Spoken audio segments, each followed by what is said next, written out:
¿Qué tal, amigos? Muy buenas tardes tengan todos ustedes. Y hoy es lunes 28 de septiembre. Qué rápido se ha ido este mes.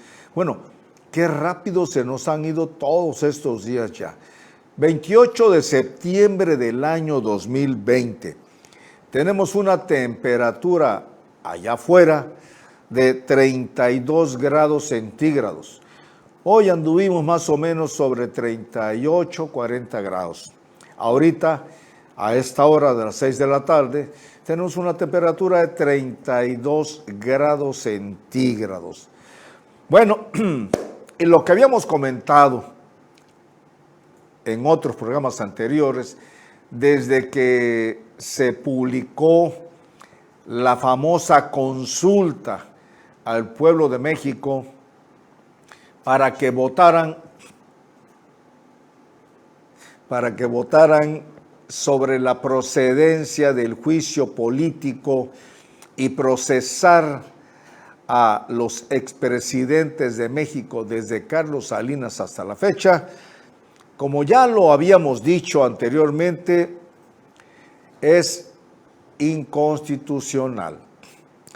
Así lo dijo el señor ministro de la Suprema Corte de Justicia y expresidente de la Corte, Luis María Aguilar, propuso, mediante su proyecto de resolución que le fue sometido a su consideración precisamente por el Congreso Federal, él en su proyecto está diciendo que esa consulta para procesar a los expresidentes es totalmente contraria a los postulados de los artículos de la Constitución Política Mexicana. Por lo tanto, es inconstitucional. Les adelanté en programas anteriores que es inconstitucional porque para que se presente una denuncia, no solamente a un expresidente, sino a cualquier ciudadano, con lo primero que tenemos que contar son con las pruebas. Si no tenemos pruebas de algún hecho que estemos considerando que pudiera constituir un delito, si no tenemos las pruebas, se convierte en chisme. Pero en el caso de los expresidentes, no es necesaria ninguna consulta pública. Existen miles y miles y miles de pruebas en las cuales se acredita todos los delitos que se cometieron en sus sexenios. Por ejemplo, Enrique Peña Nieto, con el caso de Odebrecht, que Emilio Lozoya dijo que había recibido más de 10 millones de dólares para la campaña. Simple y sencillamente, ese dicho y con las pruebas aportadas por el señor Emilio Lozoya, es más que suficiente para procesar al señor Enrique Peña Nieto. Tenemos el caso de Felipe Calderón Hinojosa. Al menos uno de los hechos que cometió Felipe Calderón Hinojosa fue cuando anunció que se iba a construir una nueva refinería en el estado de Hidalgo, pero resulta que se gastaron en poner la mitad de la barda de todo el terreno. Supuestamente se gastaron más de 1,200 millones de pesos en poner la mitad de la barda en el terreno que iba a ser la refinería. Más de 1,200 millones de pesos. Tenemos la estela de luz también que mandó a construir para conmemorar el bicentenario, Felipe Calderón, una estela de luz multimillonaria y que cada mes que pasaba y no se terminaba, se incrementaba el presupuesto para la construcción. Otro delito más. Las pruebas ahí están. La famosa estafa maestra que viene tanto con Felipe Calderón como con Enrique Peña Nieto, esa famosa estafa maestra son hechos delictivos y las pruebas las tiene la Secretaría de Hacienda. Con todo esto que estoy refiriéndome, que no es necesaria ninguna consulta popular, no era necesario establecer las mesas para recolección de firmas en todo el país. Basta sencillamente con tener las pruebas para que con esas pruebas ofrecérselas, aquí en este caso la Secretaría de Hacienda o el SAT, ofrecérselas al señor fiscal general de la República Mexicana, al señor Gers Manero, para que él, su obligación sea iniciar una carpeta de investigación ministerial por los delitos que se puedan comprobar cometidos por todos los expresidentes. Tenemos el caso de Vicente Fox. ¿Dónde están los miles de millones de dólares que se recibieron por la venta del petróleo y ese excedente del precio que estaba contemplado en el presupuesto establecido por el Congreso? El excedente con la venta. En esa época llegó, tanto con Felipe Calderón como con Vicente Fox, el petróleo estuvo a más de $100.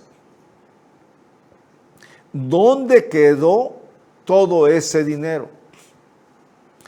¿Dónde quedaron los miles de millones de dólares que tanto Vicente Fox como Felipe Calderón también solicitaron y se endeudaron al país?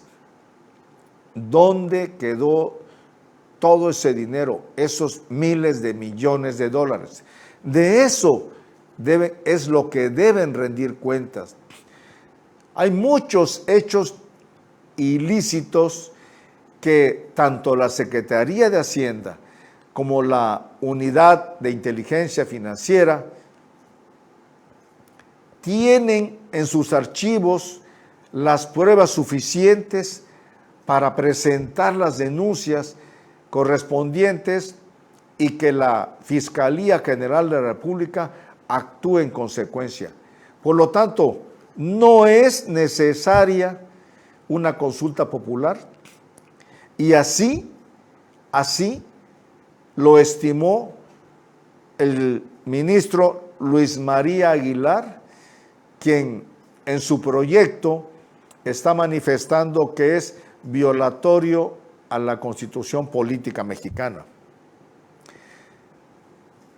Pero, siempre hay un pero, el pueblo de México ha dicho que ya Felipe Calderón tiene su propio abogado de oficio. Y el abogado viste toga y trabaja como ministro en la Suprema Corte de Justicia de la Nación. Pero ¿por qué dice el pueblo esto? Lo dice porque Felipe Calderón fue el que propuso en su gobierno que el ministro Luis María Aguilar fuera nombrado ministro de la Suprema Corte de Justicia de la Nación. O sea, cada quien se fue protegiendo. Así también, como Enrique Peña Nieto nombró a Eduardo Medina Mora, ministro que renunció a cambio de que no lo siguieran investigando, porque Eduardo Medina Mora nunca pisó un juzgado. Bueno, vamos a colación. Eduardo Medina Mora, cuando fue designado ministro de la Corte por Enrique Peña Nieto, yo hablé 20,000 veces en un programa de radio donde estaba antes. Y dije que cómo era posible que una persona como Eduardo Medina Mora, que por ser recomendado de Carlos Salinas de Gortari, porque trabajó desde la época de Salinas de Gortari y luego con Ernesto Zedillo, en los creadores del FOBAPROA, nunca pisó un juzgado. Y sin embargo, de la noche a la mañana, para proteger los intereses económicos de los amigos, se le nombró ministro en la Suprema Corte de Justicia de la Nación. Aquí en Veracruz, van ustedes a decir, bueno, está hablando de notas nacionales y se va a brincar aquí a Veracruz. Bueno, es que está ligado. Aquí en Veracruz sucede exactamente lo mismo. Exactamente lo mismo. Lo mismo que sucedía en años anteriores, que en lugar de combatir a la corrupción, se le premiaba la corrupción. Aquí también en Veracruz se premia la corrupción. Aquí, en estos días, en estos momentos, en este gobierno del señor Cuitlagua García Jiménez, se está premiando la corrupción. ¿Y por qué lo digo? Porque el secretario de Infraestructura y Obra Pública es el señor Elio Hernández Gutiérrez. Y ya está comprobado, comprobadísimo. Hay pruebas y pruebas y pruebas.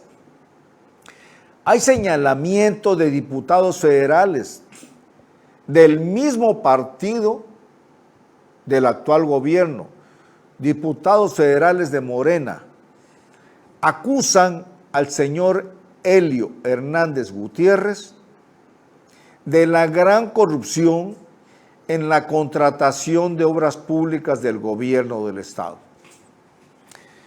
Recientemente también lo acusaron de que debería ser procesado, en primer lugar, despedido, cesado, corrido, inhabilitado para que no vuelva a pisar o ser funcionario en otro lugar, por lo menos 20 años. Elio Hernández Gutiérrez, como ya lo declaró un diputado federal de Morena la semana pasada,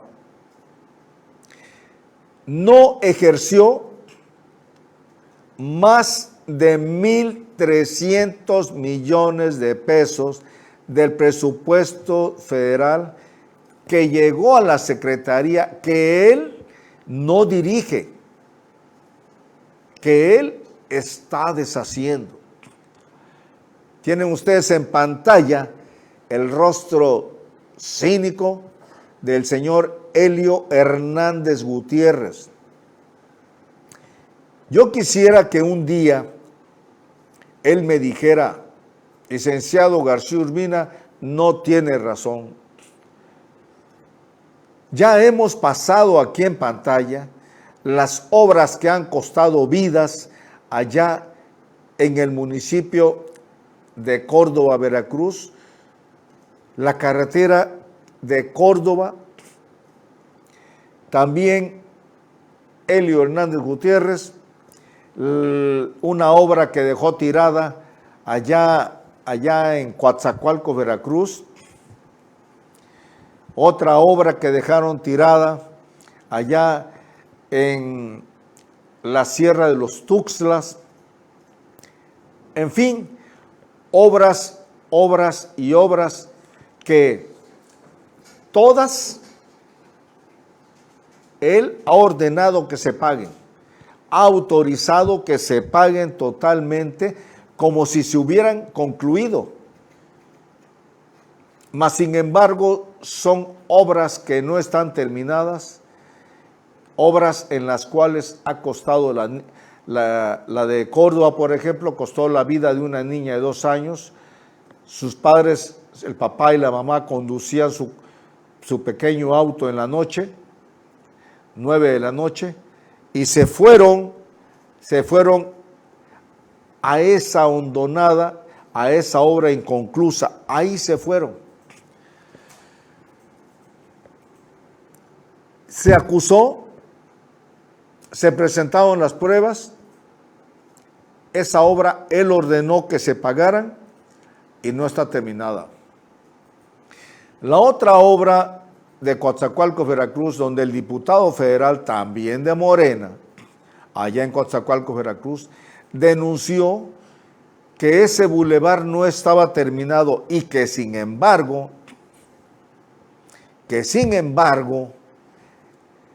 Elio Hernández Gutiérrez había ordenado que se liquidara en forma total.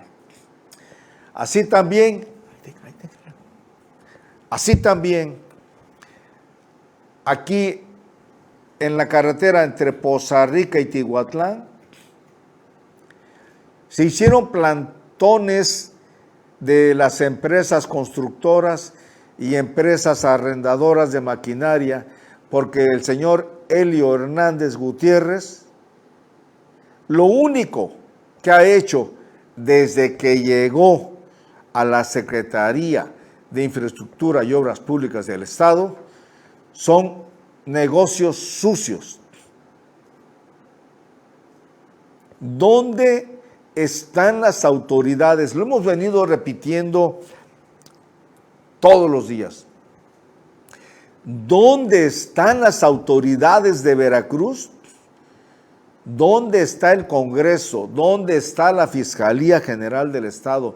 ¿Dónde está la Contraloría Interna de la CIOP? ¿Y dónde está la Contraloría General del Estado? Bueno, ¿dónde está el Lorfis? Nadie, pero absolutamente nadie, actúa en contra de Elio Hernández Gutiérrez. Tal parece que a este señor lo hubiera puesto Donald Trump, Andrés Manuel López Obrador, el presidente López Obrador, o lo hubiera puesto X. Él se siente intocable. Pero ¿por qué se premia? El comentario sobre esta infame persona vino a colación porque digo que aquí en Veracruz se premia la corrupción. ¿Por qué digo eso? Porque simple y sencillamente a la esposa de Elio Hernández Gutiérrez, su esposa, que nunca pisó un juzgado, que nunca ha sido empleada de un juzgado, ni secretaria, ni juez, ni actuaria, absolutamente nada, de la noche a la mañana, como premio a la corrupción de su esposo, la nombraron magistrada, así como ustedes lo escuchan. Es una de las 6 nuevas magistradas recientemente nombradas en contra de la ley orgánica del Poder Judicial del Estado de Veracruz, en contra de la Constitución Política de Veracruz, en contra de todo. A esta señora, a la esposa de Elio Hernández Gutiérrez, como premio a la corrupción de su esposo, a ella se le nombra magistrada en el Tribunal Superior de Justicia. Por eso digo, señores, que aquí en Veracruz se premia la corrupción. ¿De que tengo miedo porque lo digo? Sí, soy un ser humano. Y a cada rato me dicen, cuídate, cierras la boca porque te la vamos a cerrar. También lo estoy diciendo. Claro que tengo miedo. Pero quedarme callado y no denunciar los hechos y que quede la impunidad. Muchos amigos me dicen, ¿para qué lo haces? Si se presenta una denuncia ante la Fiscalía General del Estado, los primeros que deben actuar son los señores diputados del Congreso y ellos no lo están haciendo. Los primeros que tienen que actuar es la Contraloría Interna de la Secretaría de Infraestructura y Obras Públicas. No está cumpliendo con su trabajo. La Contraloría General del Estado tampoco está cumpliendo con su trabajo. O sea, ninguna autoridad, y es lo que me dicen mis amigos, ninguna autoridad está cumpliendo con su trabajo. Tú eres como Andrés Manuel López Obrador, eres una sola persona nadando en un océano de podredumbre, un océano de basura, y esa basura es corrupción, la gran corrupción. No se llena, no tienen llenadero. Robar, robar, robar y robar. Bueno, pues también pasando a otro tema como lo veníamos relatando, lo que veníamos comentando antes de entrar al tema de Veracruz, el por qué la Suprema Corte de Justicia de la Nación dice que es inconstitucional la consulta para enjuiciar a expresidentes. Eso lo dijo el ministro en retiro, José Ramón Cosío, que los ciudadanos no podrán hacerse justicia por su propia mano, que para eso está el Poder Judicial, que le aplica cuando ese poder está al servicio de los ciudadanos. Pero aquí en el caso nuestro, el Poder Judicial está al servicio de los corruptos. Y cuando está al servicio de los corruptos, entonces va a llegar el día en que los ciudadanos se van a hacer justicia por su propia mano. Bueno, eso es lo que dicen, es lo que están protestando los ciudadanos mexicanos, de que, ¿por qué razón la Corte o el ministro Luis María Aguilar está diciendo que es incorrecto, que es inconstitucional la consulta popular para llevar al tribunal o llevar a proceso a todos los expresidentes de la República Mexicana? Pues ya salió la consulta, ya salió el proyecto de resolución en donde el ministro está diciendo que es inconstitucional, porque para eso no es necesario hacer una consulta. La primera sala de la Suprema Corte ha reiterado el criterio relativo a la Corte Interamericana de Derechos Humanos, que para sostener que las graves violaciones de los derechos humanos, así como la tortura, las ejecuciones sumarias o desapariciones forzadas, los estados deben abstenerse de recurrir a figuras como esa para llevar a cabo una consulta y para que el pueblo decida si es procedente o no.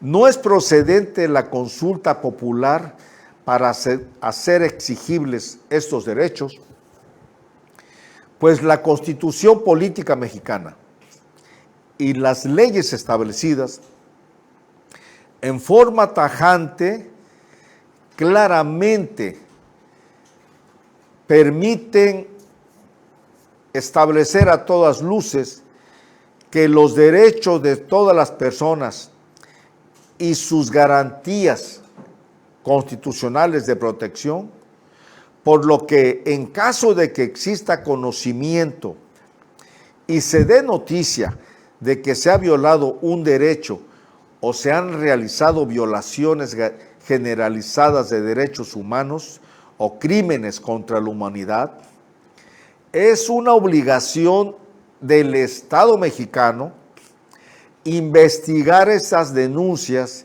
y perseguirlas, y en el caso de existir las pruebas que así lo justifiquen, sancionar esas conductas ilícitas conforme a los principios esenciales del debido proceso legal y conforme a las garantías de la persona que esté siendo imputada de la comisión de ese delito.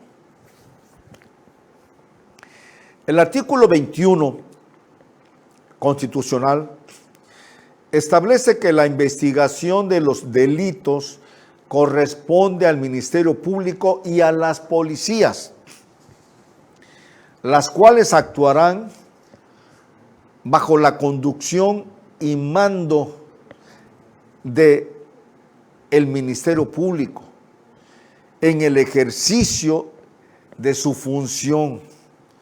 Entonces, el ejercicio de la acción penal ante los tribunales corresponde al Ministerio Público y la ley determinará los casos en los que los particulares podrán ejercer la acción penal ante la autoridad judicial. Pero la imposición de las penas, su modificación y duración son propias y exclusivas de la autoridad judicial. Pues así están las cosas con la famosa consulta popular que dijimos desde un principio que no iba a llevar a nada bueno, porque precisamente en la Constitución Política Mexicana ya están establecidos tanto el artículo 21 de la Constitución, a partir del artículo 17, 19 y 21, ya tenemos las bases sentadas para llevar a proceso a cualquier ciudadano, no solamente a un expresidente. Bueno, pasando a otros temas, el día 23 de septiembre pasado, la Cámara de Diputados aprobó por una mayoría de 300 diputados una reforma a la Ley Federal de Remuneraciones. ¿Qué significa? Bueno, lo que significa con esta ley, la aprobación de esta ley, es que con esta reforma establece que ningún funcionario público de los niveles de gobierno municipal, estatal o federal podrá ganar más que el presidente de la República Mexicana.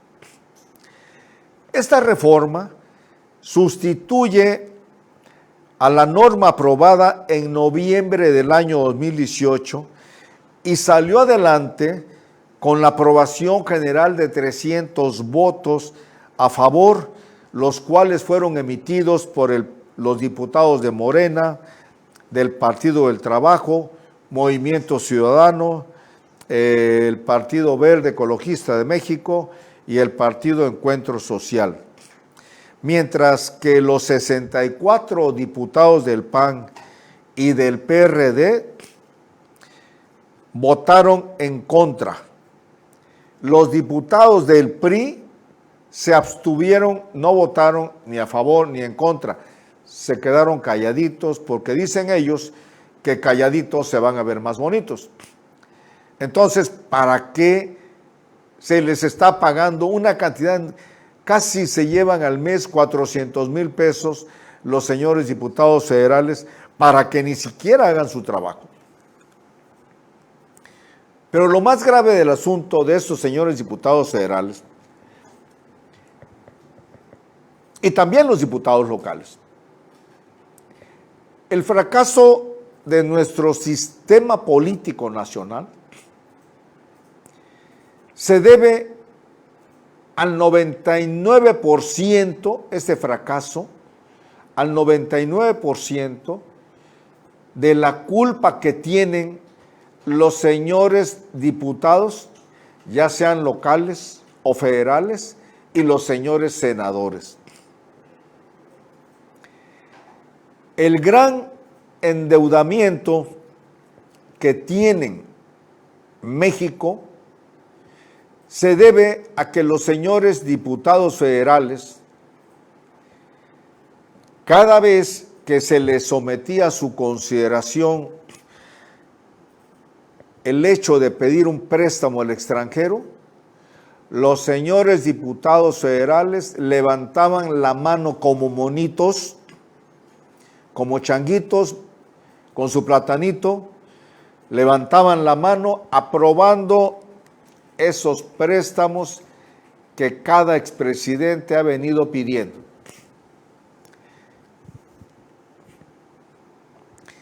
Y lo han hecho malamente porque para pedir préstamos existe una reglamentación, existe la normatividad,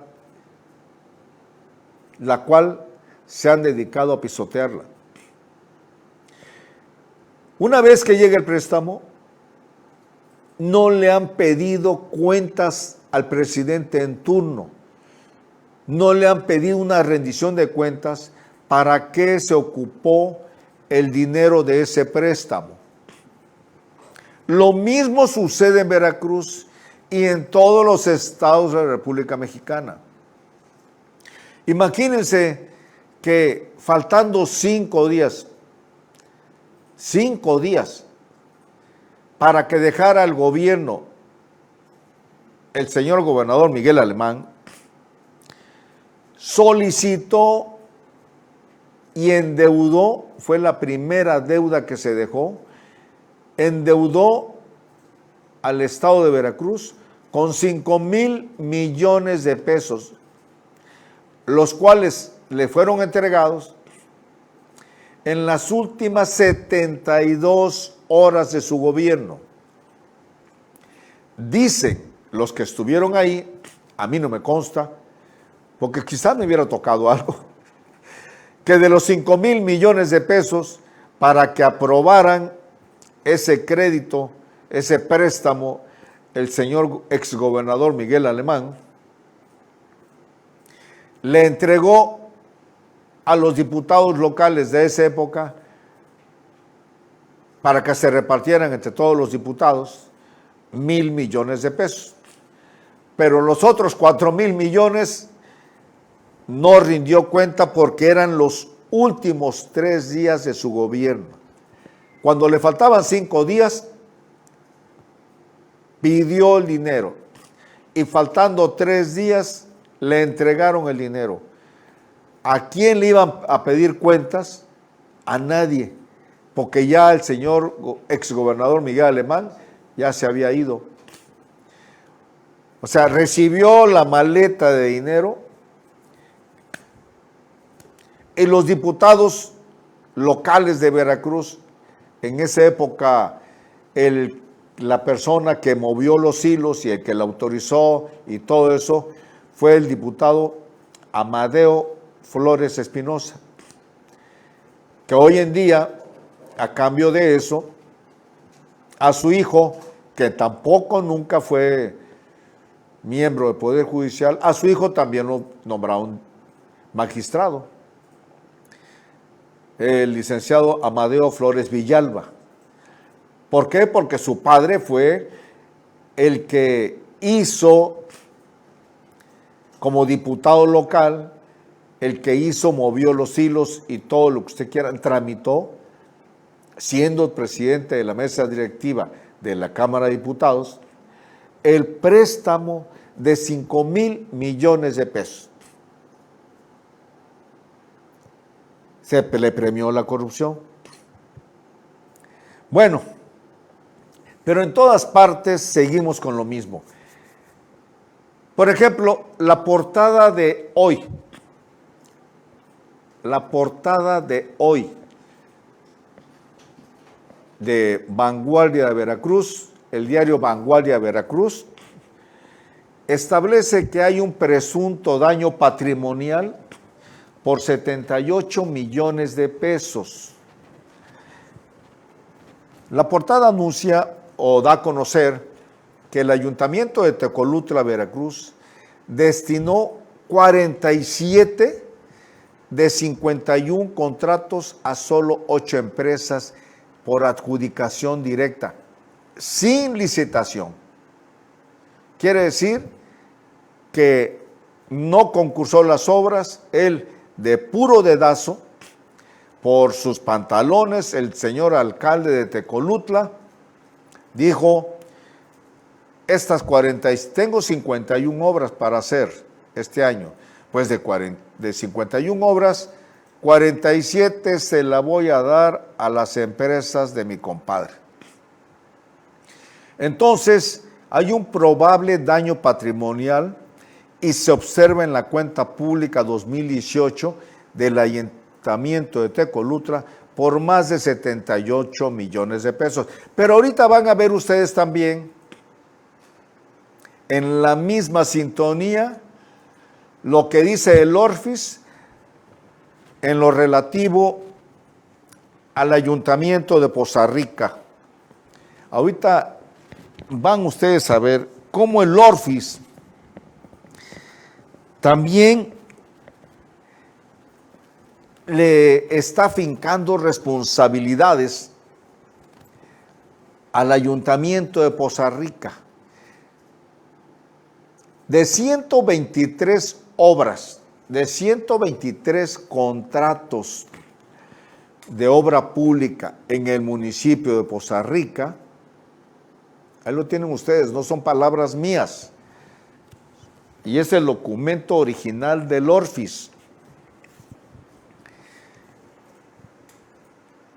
Se van ustedes a poder dar cuenta que de 123 contratos de obra pública, se adjudicaron 20 contratos, 20 obras a solo 6 empresas contratistas, sin respetar los criterios normativos de imparcialidad y transparencia. Tal es el caso de, bueno, aquí vienen en este oficio del Orfis, el informe de la cuenta pública del año 2018, el informe individual, establecen todas las personas, estas 6 empresas, que recibieron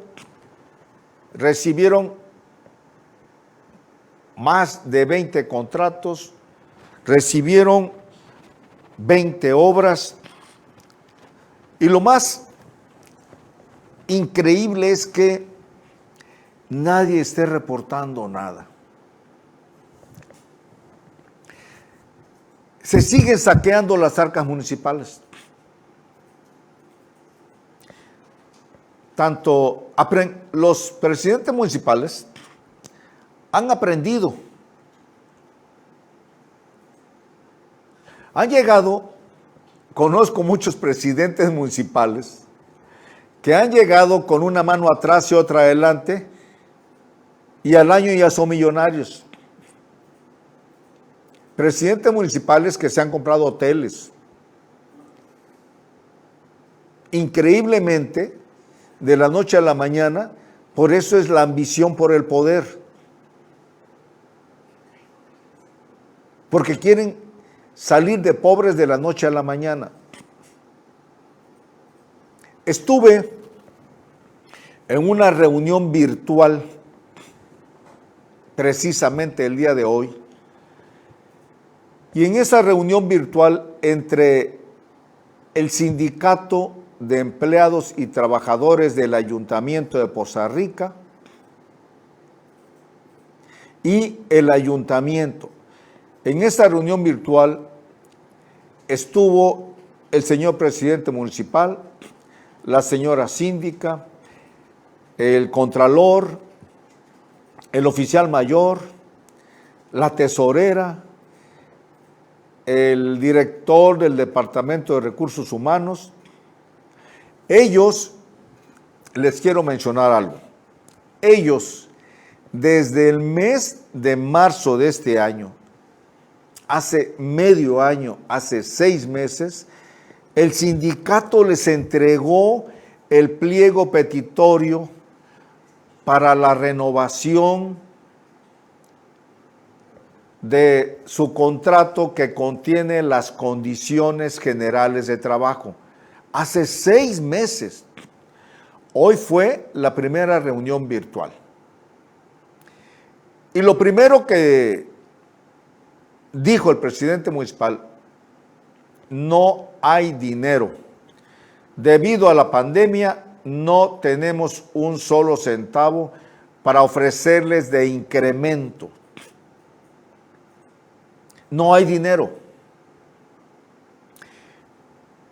La respuesta del secretario general del sindicato, el señor Vicente Guzmán Oliver, fue en ese sentido. Si no hay dinero, señores, ¿cómo es posible que ustedes en el mes de agosto, este mes pasado, le hayan pagado 400,000 pesos a esta empresa que contrataron para el arreglo de parques y jardines? Eso es una función de los empleados del sindicato, el arreglo de parques y jardines. ¿No tenían ustedes por qué razón contratar a una empresa ajena y el contrato que ustedes firmaron es por 1,800,000 pesos? Y le están entregando como anticipo en este mes de agosto 400,000 pesos.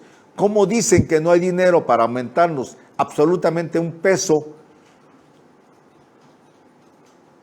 las condiciones? Este contrato que contiene las condiciones generales de trabajo no se actualizan desde el año 2007. Y ahora ustedes dicen que no hay dinero.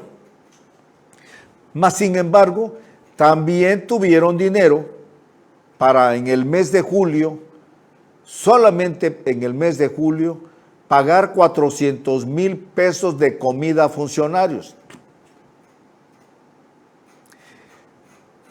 La señora tesorera, tengo el audio, yo estuve presente, tengo toda la grabación. La señora tesorera dijo textualmente que los recursos etiquetados no se pueden desviar para otra parte. Si se recibe dinero para obra pública, ese dinero son para obras. Si se recibe dinero para la pandemia, ese dinero es para pandemia. Si se recibe dinero para salud pública, también así, no se puede desviar el dinero. Entonces, la respuesta fue inmediata. Si no se puede desviar el dinero que ya viene destinado para una cosa, ¿por qué razón los 12 millones de pesos que recibieron entre julio y agosto, que era para atender a los más necesitados y a los más afectados por la pandemia, en lugar de destinarlo para eso? Ustedes dicen que no se puede cambiar, no se puede destinar para otra cosa. Entonces, ¿por qué esos 12 millones de pesos ustedes los destinaron para pagar salarios altos de los funcionarios de primer nivel municipal, si esos salarios ya están contemplados en el presupuesto del año? ¿Por qué razón contratan a una empresa por 1,800,000 pesos para chapear y arreglar parques y jardines, si los parques y jardines no les han metido mano. Si no hay dinero, ¿por qué razón están ustedes justificando el gasto de la compra de tabletas de 22,600 pesos? Si no hay dinero, ¿por qué razón ustedes permiten que los funcionarios, regidores y todo mundo se lleven los vehículos para uso personal y no para las labores del ayuntamiento? Y el ayuntamiento tiene que pagarles gasolina, aceite, llantas y todo. Si los señores regidores y todo el cabildo, los funcionarios están gastando el dinero que no es para ellos, el dinero es para otra cosa. Tienen ustedes donde dice el gobierno de Poza Rica construye bien. Lo hacemos con valores y principios éticos, porque en este gobierno no habrá lugar para la corrupción ni opacidad. Fíjense nada más qué incongruencia, por Dios, hombre. ¿No da coraje, no les da coraje a ustedes esto? Que en este gobierno hacemos las cosas bien, combatimos la corrupción y no habrá opacidad. Entonces, ¿por qué se gastan, le pagan a 5 empresas para echarle porras y aplausos al mal trabajo del presidente municipal? Yo quiero saber por qué. Pero no me resta más que decirles, así están las cosas y vamos a seguir muy pronto, vamos a seguirle, lo vamos a tener ustedes al tanto, a ver hasta dónde llega el cinismo, porque es un cinismo. Me dio mucho coraje estar escuchando la bola de sandeces, barbaridades, mentiras y mentiras y mentiras que le decían los señores participantes, el alcalde, la tesorera, le decían al líder sindical para justificar que no hay dinero. Y el líder sindical le dicen, si hay dinero porque ustedes lo andan derrochando en otras cosas. Vamos a seguirle los datos y cada reunión a ver hasta dónde llegan con su cinismo, con su desfachatez, con sus sinvergüenzadas. Y lo vamos a dar a conocer a todos ustedes. Por este día lunes me van ustedes a disculpar por los exabruptos, pero sí me da coraje tanta corrupción y que sean tan cínicos y sinvergüenzas y digan, yo soy un angelito de la guarda. Que tengan muy buenas tardes, sean felices hoy y siempre. Su amigo Candelario García Urbina, un abrazo para todos ustedes y gracias.